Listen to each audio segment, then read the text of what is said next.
Opa! Olha só quem voltou. É, né? Depois de um bom tempo sem vídeo, eu tinha que pelo menos trazer algo diferente. Quer dizer, não que isso seja tão diferente assim do que vocês já estão acostumados a me ver falar aqui no canal. Mas, de qualquer forma, como vocês estão, meus aventureiros? Espero que estejam bem. E sejam bem-vindos a mais um vídeo de... Peraí, de qual anime que eu tô falando mesmo? É Made in Abyss ou Maruki-chan? Eu acho que eu vou deixar no título como Made in Abyss mesmo. Enfim, já tem um bom tempo que eu parei pra poder assistir aquele anime spin-off de Maruki-chan no Nichijou. E é tanto que eu até peguei uma informação de lá pra poder colocar no vídeo sobre a Ozen na Semana dos Apitos Brancos, que é sobre o reino de Diesco, e eu espero ter falado certo dessa vez, e também sobre as crianças da noite. E eu confesso que isso aqui me chamou mais atenção do que deveria. Afinal, é um termo novo, cara, e ainda por cima tá abordando um lugar que não é o abismo. Reparem, é um reino. Então, foi pensando nisso que eu resolvi fazer tanto um review quanto colocar uma explicação definitiva sobre o que essa história de fundo de Maruki pode trazer pra gente e também agregar na obra principal. E cara, se você ainda não assistiu esse spin-off, joga na internet aí e assiste rapidinho. São 4 episódios só e cada um tem uns 4 minutos, então tu termina em menos de meia hora. Eu só não vou recomendar site aqui porque geralmente eu assisto anime com legendas em espanhol e não em português. Não pergunte por quê, eu também não sei explicar. Eu acho que é coisa de costume mesmo. E é isso. De qualquer forma, eu sou Shouro e bora conhecer um pouquinho do cotidiano de Maruki, o apito azul discípulo da temível Dama Inalterável. Ou Dama Imóvel, tanto faz, tá? Antes de tudo, só pra ratificar mesmo, esse anime é um spin-off e não dá pra saber se ele acontece antes ou depois que Reg e Riko passam pela base da vigília, já que eles não são citados uma única vez aqui. E a outra coisa é que tudo aqui envolve a Maruki, quer dizer, o Maruki, e o que ele faz no seu dia a dia. Eu ainda tenho que me acostumar com isso, cara. Mas é isso, né? Bora lá. Episódio 1. Não tem muito o que eu falar, já que os episódios são bem curtinhos. Mas pelo menos dá pra ver a Ozen tirando um puta cochilo bom numa mesa lá. E a Maruki tentando acordar ela pra poder levar a mulher pra cama. Mas você já sabe, né? Como é que uma criança dessas vai fazer um armário desses levantar depois de pegar no sono? É simples. Maruki inventa de carregar a mulher com cordas, ganchos e algumas polias pra poder amenizar o peso. Mas quem disse que isso ia dar certo? No final de tudo, Ozen acorda, desfaz toda a armança, e eu nem sei se essa palavra existe. E no finalzinho temos um puta fanservice, até que meio peculiar. Sim, é exatamente como a Belchero Kashigavariko lá em Off. Mas aqui a gente tá falando da Ozen, né? Então é óbvio que ela ia se divertir tirando sarro de um negócio desse. Episódio 2. Cara, sabe quando sua mãe chegava pra você e dizia quando tu era menor? Ô, vai no mercado lá, compra isso, compra aquilo. Se tu comprar errado, se prepare que tu vai cair na porrada. Eu espero que isso não tenha soado meio específico demais, tá? A Ozen tem alguma coisa pra resolver com os deitados na terra, então ela pede pra Maruki fazer algumas compras lá em Off. E Ozen até pega um pedaço de papel e faz um... Era pra isso aqui ser um mapa? Enfim, acontecem umas coisas aí e a gente vê o quão desacostumado o Maruki tá com a superfície.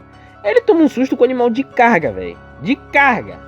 Mas felizmente o Nath aparece pra poder salvar o dia. Se lembra dele? O catarrento lá do orfanato que nitidamente gostava da Riko? Pois é ele mesmo. Quando os dois se apresentam, o Maruki até fala normalmente. Ah, eu sou o Maruki. E o Nath me vem com... Ah, parece algo que um menino diria. Ai, cara. Eu conto ou então deixa de descobrir sozinho? Enfim, basicamente, a loja que a Ozen queria que Maruki fosse era da esposa do Hablod, a Laffy. E então o Nath ajuda nesse percurso aí, mas novamente nós temos alguns fanservice no caminho. Porém, felizmente dá tudo certo. O Nath ele só fica envergonhado algumas vezes com as situações que eles passam, mas no final eles chegam no lugar numa boa. O interessante mesmo desse episódio é que Maruki o tempo inteiro tá usando guarda-sol. E guarda essa informação aí, cara. Ela vai ser importante lá pra frente. Por mais que alguns já saibam o motivo disso, eu vou explicar de novo. Episódio 3. Como é que eu defino esse episódio, cara? Ah, já sei. Dia de faxina. Pronto. Lembra dos Deitados na Terra? O grupo de exploração da Ozen? Literalmente eles têm quartos na base da vigília, e Ozen dá a missão de limpar esses cafundós para Maruki. Então, lá vai nosso protagonista para um dos eventos mais traumatizantes de sua vida. E bota traumatizante nisso. Primeiro, Maruki vai ao quarto do Ielme, aquele com a cara de taradão zoado.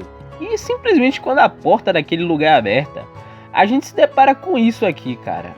E brother, que porra, dá pra dizer que passou um furacão, cara. Tem lixo, papel, livro, mais lixo, garrafa. Enfim, tem fanservice também, assim como quase todo episódio. Mas esse daqui eu prefiro não mostrar. Eu fiquei tipo amaro quando eu vi esse negócio. E ainda por cima, o maluco tem duas daquelas pedras que possuem a maciez de um seio. Maruki até pega e aperta a relíquia e simplesmente não entendeu o que era. Ainda bem. A cena muda para outro quarto, o do Senhor Zappo. Aquele senhor com os olhos esbugalhados. E basicamente o quarto dele é o mais normal possível. Tem umas caixas e uns barris ali, mas deve ser coisa de mantimento de exploradores. O bizarro mesmo é que a cama de um senhor de idade tá lá nas alturas e para chegar nela tem que pular em uns degrauzinhos nem um pouco confiáveis. Cadê a lógica nisso aqui, cara? O último e o terceiro quarto é o do Sinred, aquele explorador com olheiras e com cara de malvadão. E basicamente não tem muito de anormal aqui, cara. Tem algumas garrafas de bebidas e roupas largadas por aí, aparentemente. Fora que tem caixas com alguns mapas e supostamente alguns suprimentos. O problema mesmo é que tem um absurdo de roupas que foram largadas debaixo desse sofá aqui. E quando o Maruki resolve puxar para poder lavar isso tudo, sai um monte de roupas com cogumelos brotando delas. E uma onda de baratas. O que deixa nosso querido protagonista traumatizado completamente. Olha aí, ó. 本当にひどい。本当にあんなの部屋じゃないです。奈落の何かです。 Enfim, episódio 4. O que eu queria tanto falar. Basicamente, ele é quase que uma continuação direta do final do anterior. Porque Maruki tira algum tempo para descansar depois de lavar e estender todas as roupas que precisava. É então que começa uma espécie de flashback, logo quando ele começa a se perguntar como seria a sua vida se não tivesse ido parar dentro do abismo. Basicamente, nesse flashback, temos uma parte bem tensa que é o Maruki do passado após um acidente com um dirigível que caiu dentro do abismo. Inclusive, mostra que todos os tripulantes estão mortos e principalmente o pai dele.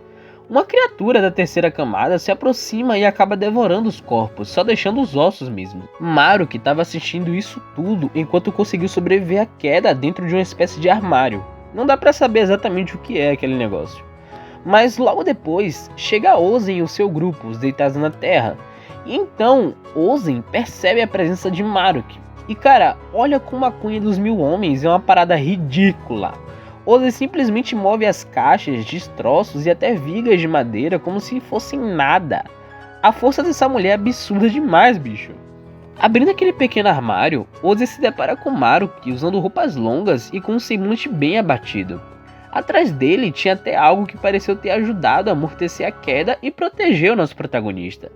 Dá até pra notar umas olheiras mostrando que Maruki estava exausto, e quando saiu daquele armário para poder seguir Ozen, literalmente acabou desmaiando de cansaço. Bom, eu acho que até que já tá ótimo. Eu sei que foi um review bem meia boca, mas não tem muito o que eu falar. Agora bora falar um pouco sobre Jesco e as crianças da noite. Primeiro, saindo do ambiente que estamos mais acostumados a falar na obra, o abismo.